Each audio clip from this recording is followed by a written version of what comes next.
सुनना ही तो गौर करिएगा। बाबा साहेब क्या थे, हमारे लिए क्या किए, वो हमारे लिए किए हैं, तो कम से कम हम तो अपने लिए तो कर सकते हैं।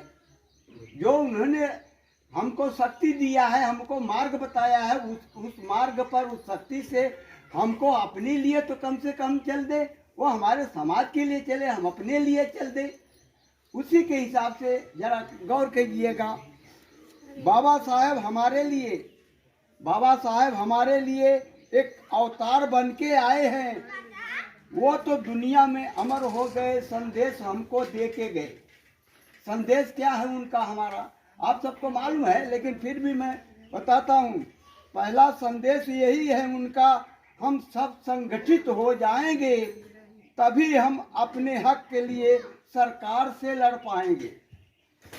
दूसरा संदेश और है उनका, शिक्षा को अपनाएंगे, माध्यम यही शिक्षा है, हम आगे तभी बढ़ पाएंगे।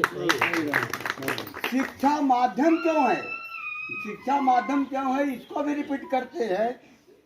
शिक्षा माध्यम क्यों है, हम आप सभी को समझाएंगे तभी बाबा के संविधान को हम जन जन तक पहुंचाएंगे।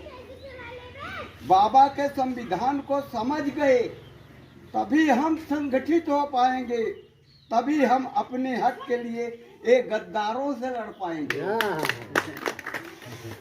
मौजूदा, एक गौर कीजिएगा, मौजूदा सरकार हमारी जो है उसको भी समझाएंगे। सरकार चाहती है फिर से मनुवाद को लाएंगे। जो हिंदू राष्ट्र का जो ख्वाब देख रहा है वो उसी का ये है। बाबा साहेब का संविधान तोड़ मनुवाद नहीं ला पाएंगे, चाहे हमारा जान भी जाए कभी नहीं घबराएंगे। ऐसा हमारा मन है, शक्ति है। हम हाथ जोड़कर आप सभी से विनती ही कर पाएंगे, संगठित होके आपस में भाइयों तभी आगे बढ़ पाएंगे। बाबा साहेब अकेले ही मनु स्मृति को जलाया है, हम सब तो इतना जन होके गद्दारों से लड़ पाएंगे।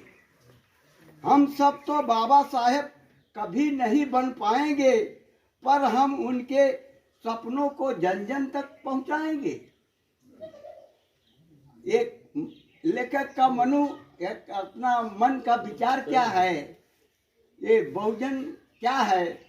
आए वक्त मेरा एक काम कर दे, यह दौर बहुजन के नाम कर दे।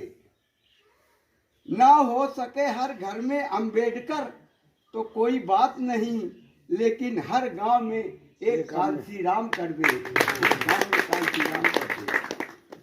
जय भीम, जय